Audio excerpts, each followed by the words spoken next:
This is a new type of computer.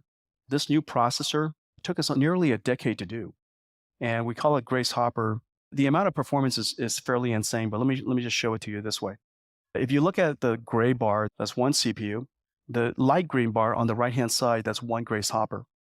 The first application of Grace Hopper is our climate software. Grace Hopper can perform these type of applications substantially faster with much, much better energy efficiency. For example, the large language model of Llama can be performed at 200 times better energy efficiency. This is not your normal computer. It requires the software to be rewritten for this type of computer from the ground up. But if you're able to do so, the amount of energy efficiency you can get is really spectacular. Richard Feynman once said that what I can't create, I don't understand. And that's the reason why climate modeling is so important. If you don't understand it, how can you possibly understand the human impact to Earth's climate? And yet, it is one insanely complicated problem. The physics is complicated. We understand very well that at 100 kilometers, at 25 kilometers, we might be able to predict that the Earth is warming, that greenhouse gases contributes to this warming, and that human activity is the cause. Understanding the mean temperature of Earth mobilized a great many areas of mitigation. It is the reason why so many different industries are moving towards sustainable energy. It is the reason why so many climate tech companies have been founded for pre and post carbon capture. Mitigation is no longer enough. Adaptation is necessary. Adaptation is at human scales. In order for us to help society adapt, when, how severe, where, those kind of questions require a resolution of fidelity that we simply cannot achieve at 25 kilometers. EVE, as you know, stands for Earth Virtualization, another way of saying digital twin. Earth 2 is a digital twin of Earth climate. There's a reason why we worked on it, and the reason for that was because of some groundbreaking technologies that we were seeing, but in order to make EVE happen, it requires several miracles. There are three miracles that has to happen. The first one is how can we take a traditional method of simulation, increase its resolution to a couple of kilometers or a kilometer square, 30,000 simulated years per year would take nearly 1 billion watts, 750 million watts. Basically, every single data center on the planet would have to join forces to even have a chance at doing something like that. The second thing is how would you even interact with that data? The pre-computing that is done to even retrieve the simulation data to be able to interact with it would be enormous amounts of data. And the third thing, of course, is how would you visualize all of this data? Because it takes pretty powerful workstations and supercomputers to be able to visualize the information today. How would we put that in the hands of policymakers, businesses, companies, researchers, so that they could understand the impact of that storm, maybe to their coastal regions, maybe to their farms, maybe to their infrastructure that they're building? How would they even explore that unless they have these powerful workstations and powerful visualization systems? And so these three miracles have to be addressed. The first problem that we have is in order to simulate 30,000 days per day or 30,000 years per year, we would need 750 megawatts. We can now do it 20 times better than that. Now, 20 times better than that isn't quite 30 megawatts, but it is very, very close. There are two dynamics that are happening in the computer industry as we speak. The computer industry has been using a computing model that is largely unchanged since the IBM System 360 was invented 60 years ago. General purpose computing has the benefit of Moore's law for several decades. And as a result, computing has improved in performance every 5 years by a factor of 10, every 10 years by a factor of 100, until about the last couple, 2-3 years. All of a sudden, out of nowhere, data center power has now reached about 2%. And the reason for that is because CPU scaling has ended, and yet demand continued to rise. And so where Nvidia comes in, we can deliver a quantum leap in computational capability while reducing the amount of energy used. The second area of contribution is physics ML. Using machine learning, using AI to learn the properties of physics, we know how to use AI to learn the properties of language, learn properties of speech. But what if we also use it to learn physics? Modulus allows us to learn physics. Along with that, we have to invent a new type of AI model to forecast climate. And the third is a digital twin system we call Omniverse. Accelerated computing, this is a new type of computer. This new processor took us nearly a decade to do. And we call it Grace Hopper. It's the world's first tightly coupled CPU and GPU, and makes it possible for us to accelerate just about any software. This is what it looks like in a system. If you wanted to create a supercomputer out of this, you take one Grace Hopper, you connect these Grace Hoppers using a special link that it connects a whole bunch of them into one giant computer. All of its memories are connected. It's one virtual GPU. 256 GPUs, 150 miles of optical cable, 40,000 pounds. And to the software, it is one chip. You program it like one giant GPU. We're building it now. This is very, very early code. I'm sure it's going to get a lot better. But on the left-hand side, it's 2,140 CPUs. It can simulate 40 days per day. On the right is 1,536 Grace Hopper, the super chip on the left.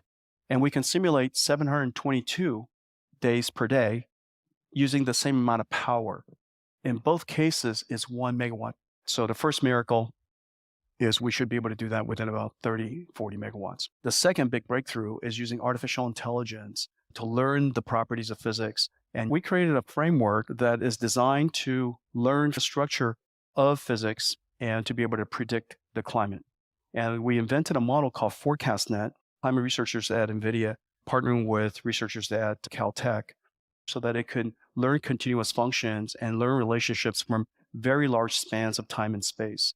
And the results are very physical, and it reflects the skills of a good weather predictor and a good climate predictor, and try to reforecast historical extremes. This is Hurricane Harvey. You can see that it has learned the physical properties of climate and of physics. In this particular case, the Coriolis effect. It turns to the right in the northern hemisphere and it turns to the left in the southern hemisphere. It also seems to predict rather well the internal temperatures of the hurricane and the wind speed. So what can you do with the models? You could checkpoint it. And in this particular case, we checkpoint it monthly. And then we tested it against the 2018 Berlin climate in this particular case. As you could see, it generated some trajectories that are quite believable. The blue is ground truth. It's able to do a fairly good job generating statistical climate. This is Buenos Aires, and as you could see, it has reasonably good skills in predicting climate. And this is in Tokyo. It takes the pressure off of the numerical simulation by a factor of 2. And what used to be 30 megawatts could be 15 megawatts. Here, we ask ourselves, what is the incredible capability that AI can perform that, frankly, simulation approaches simply cannot afford to do? And of course, one of its abilities is large ensembles, and to be able to make predictions of a large number of different statistics that otherwise wouldn't have been predicted. And so let's play this video. It's really interesting. Extreme weather events are increasing in frequency and severity. In 2018, the temperature in Algeria reached 51.3 Celsius, the hottest ever recorded in Africa and beyond what existing models predicted. The actual recorded temperature is shown here in orange. As you can see, the actual temperatures exceeded the 99th percentile shown by the dashed line. The yellow line represents ForecastNet's forecast for the daily maximum temperature. This is a 50-member ensemble from ForecastNet. That's the typical size of a numerical weather prediction ensemble, and it takes an hour for a large supercomputer to generate. None of the gray lines cross the 99th percentile. Because extreme events are rare, large ensembles are needed to predict them with any kind of accuracy. With a small ensemble, outcomes are simply missed. By running ForecastNet on Nvidia GPUs, however, we were able to generate 1,000 ensemble members in 1/10 the amount of time it previously took to do one, and with significantly lower energy consumption. 12 members of that ensemble exceeded the 99th percentile and correctly predicted the heat wave. Here are the spatial maps of the heat waves predicted by those 12 ensemble members. Using AI, we were able to predict this high-impact event a full 3 weeks in advance. Tapping into GPU acceleration to dramatically increase ensemble size can give us deeper visibility into extreme weather around the world and valuable time to prepare. And so the second miracle is to be able to interact at very high resolution regional scales and a level of computation that's just simply unimaginable. 5 kilometer resolution would take 4,000 of the H100s. It would take about 3 days to train this model. And every time you want to inference it, you can generate 1,000 ensembles at 5 kilometer resolution, probably better than that, within about an hour. That is simply unachievable using numerical simulations. And you simply wouldn't put that capability in the hands of tens of thousands of people. And so AI gives you a 3 orders of magnitude speed up and capability. Third has to do with digital twins. We're building 3 types of brand new supercomputers. The one in the back is for training the AI models. The one in the middle is for simulating physical properties. The one that's in front is your omniverse cloud computer. These 3 new types of supercomputers are just now coming online. And on top of it, we're going to overlay our Earth 2 cloud services that I showed you earlier, and hopefully be able to contribute to Eve. And so this is what we imagine Eve to be someday. Accurately visualizing current weather conditions in high resolution and at a global scale is incredibly helpful to climate scientists. Using Nvidia Omniverse Cloud, we can look at an icon simulation of any part of the world at a resolution of 1.25 kilometer. Here, you can see the detail in the clouds over Taiwan, or thunderstorms over Africa that form as the sun rises and its light strikes the clouds in that area. Typical simulations today are done at 25 kilometer resolution and simply can't show these details. Observing the climate in high resolution at a global scale is a powerful tool, but it's also important to be able to show the impacts to specific regions, or even to specific areas of a city. Here's a simulation of Ernst Reuter Platz in Berlin, where we can see how the size and location of buildings impact airflows, based on data from Palm and volumetric data from ICON. This simulation power gives architects and city planners insights into how they can design and build smarter, more sustainable cities, while letting climate scientists gain a deeper understanding of our changing world. Everything interactive. You should be able to pick the storm that you would like to study, pick the region that you're at, and interact with it just as you were looking at just now. And you'll be looking at the future. You'll be looking into the future as if you're enjoying today's weather. And so with that, I thought this morning I wrote you guys a mission statement for Eve. It kind of goes like this. Earth, the final frontier. These are the voyages of Eve. Its 5-year mission to push the limits of computing in service of climate modeling, to seek out new methods and new technologies, to study global to local state of climate, to inform today the impact of mitigation and adaptation on Earth's tomorrow, to boldly go where no one has gone before.